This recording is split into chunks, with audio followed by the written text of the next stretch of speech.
আসসালামু আলাইকুম। Hello viewers, sauce English পার্কে আপনাদের স্বাগতম। আজকে আমি কথা বলবো আপনাদের সাথে একটা ব্যতিক্রম টপিক নিয়ে, সেটা হলো ইংলিশ লিটারেচারের লিটারারি টার্মস এবং ফিগারস অফ স্পিচ নামের যে টপিকটা।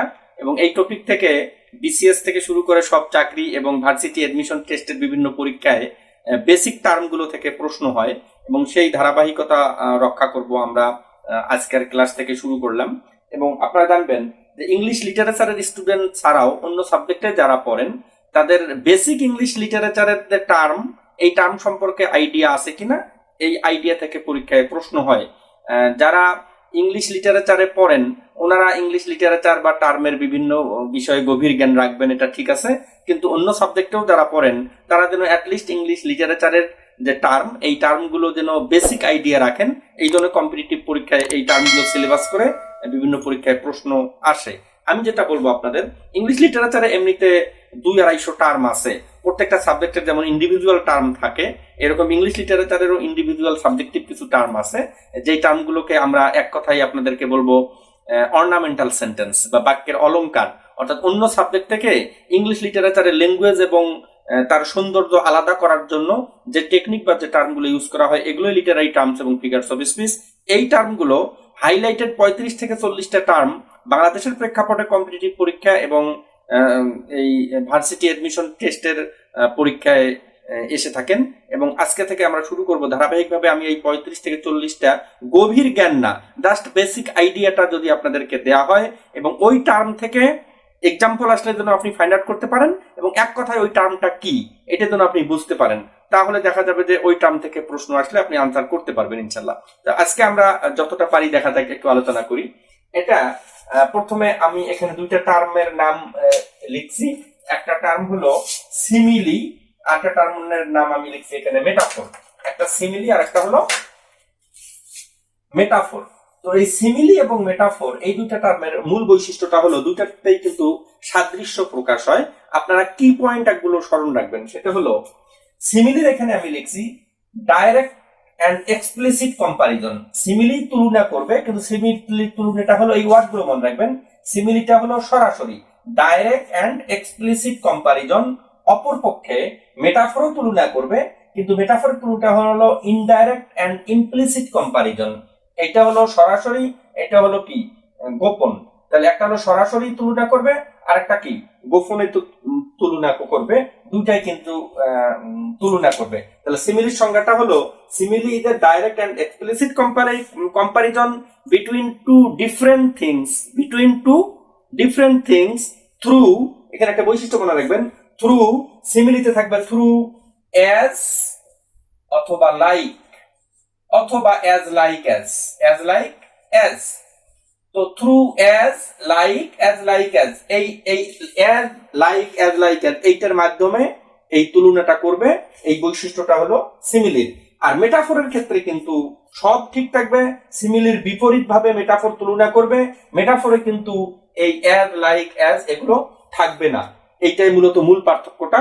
আপনারা স্মরণ রাখবেন, খুব সূক্ষ্ম কিন্তু একটা পার্থক্য, এবং আমি আশা করি অনেক ক্লিয়ার হবেন। এখানে দেখেন এক্সাম্পলে, you are as brave as a lion, you are as brave as a lion. এখানে একটা তুলনা প্রকাশ করা হয়েছে ইউ এর সাথে লায়নের। তাহলে ইউ এর সাথে লায়নের একটা কম্পারিজন এক্সপ্রেস করা হয়েছে, কিন্তু এই কম্পারিজনের মধ্যে আমরা কিন্তু পাইলাম অ্যাজ অ্যাজ। অ্যাজ অ্যাজ যেহেতু পাইছি, তুলনা সিমিলির মাধ্যমেও তুলনা প্রকাশ পাবে, মেটাফোরের মাধ্যমে তুলনা প্রকাশ পাবে। সিমিলিতে as like as like as এগুলো থাকবে, মেটাফোরে থাকবে না। এটাই কিন্তু মূল কথা। তাহলে ইউ এর সাথে লায়নের কম্পেয়ার হয়েছে, দুইটা ডিফারেন্ট থিংস হবে বা ডিফারেন্ট পারসন হতে হবে। তাহলে দুইটা ডিফারেন্ট এবং অ্যাজ আছে, এই কারণে this is an example of simile. অপরপক্ষে দেখেন, Sakib Al Hasan is a star of our country. Sakib Al Hasan is a star of our country. এখানে সাকিব আল হাসানের সাথে কম্পেয়ার করলাম আমরা স্টারের। তো স্টারের কম্পেয়ার করলাম, এটা ঠিক আছে, কিন্তু এই কম্পেয়ারের মধ্যে কিন্তু অ্যাজ দুইটা আলাদা বিষয়, এটা ঠিক আছে। ডিফারেন্ট থিংস এটাও ঠিক আছে, কিন্তু এই কম্পারিজনের মধ্যে কিন্তু অ্যাজ লাইক অ্যাজ বা অ্যাজ এগুলো নাই। এগুলো ছাড়া যদি কম্পারিজনটা এক্সপ্রেস হয় তখন এই কম্পারিজনটাকে বলা হবে কি? মেটাফোর। এটাকে বলা হবে মেটাফোর। ডিয়ার ভিউয়ার্স, একটু মনোযোগ দিয়ে শুনবেন যে সিমিলি মেটাফোর দুটাতেই তুলনা প্রকাশ হয়। সিমিলিটাতে ডাইরেক্ট, আর মেটাফোর হলো কি? ইনডাইরেক্ট। সিমিলি হলো এক্সপ্লিসিট, মেটাফোর হলো কি? ইমপ্লিসিট। সিমিলিতে অ্যাজ লাইক অ্যাজ থাকবে, মেটাফোরে অ্যাজ লাইক অ্যাজ থাকবে না। These are three differences between simile and metaphor. অপরপক্ষে দেখেন, I wandered lonely as a cloud. I wandered lonely as a cloud, এখানে এটা একটা কবিতার লাইন, উইলিয়াম ওয়ার্ডসওয়ার্থের I wandered lonely as a cloud. তো এখানে আই এবং ক্লাউড এই দুটোর মধ্যে কিন্তু কম্পেয়ার হচ্ছে। আই এর সাথে কম্পেয়ার হয়েছে কার? ক্লাউডের। তাহলে আই এর সাথে ক্লাউডের কম্পেয়ার প্রকাশ হয়েছে, কিন্তু এই কম্পেয়ারের মধ্যে দেখেন এখানে আছে অ্যাজ। অ্যাজ যেহেতু আছে, তাহলে this is an example of simile.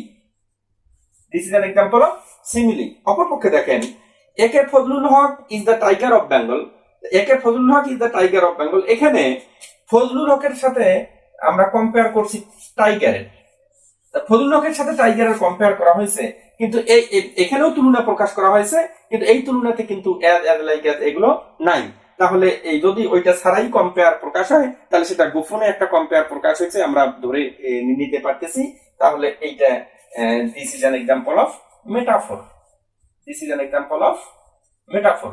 Deer viewers, আশা করতেছি যে কোনো কম্পারিজন যখন আপনারা পাবেন, তখন এই যে তিনটে বৈশিষ্ট্য আমি বললাম, এই তিনটে বৈশিষ্ট্যের আলোকে সিমিলি এবং মেটাফোর ফাইন্ড আউট করতে পারবেন। আপনাদের পরীক্ষার কোশ্চিনে কিন্তু থাকতে পারে, বিভিন্ন ল্যাঙ্গুয়েজে থাকতে পারে, হোয়াট ইজ সিমিলি, পরীক্ষায় প্রশ্ন থাকবে। সিমিলি অপশনে থাকবে simile is the direct comparison, simile is the indirect comparison, simile is the implicit comparison. তখন কিন্তু আপনার এই ওয়ার্ড দুইটা কিন্তু খুব কাজে দিবে। Simile is the direct comparison. অনুরূপ ভাবে মেটাফোর থেকে কিন্তু ঘুরায় প্রশ্ন হতে পারে, সংজ্ঞা থেকে প্রশ্ন হোক অথবা এক্সাম্পল থেকে প্রশ্ন হোক।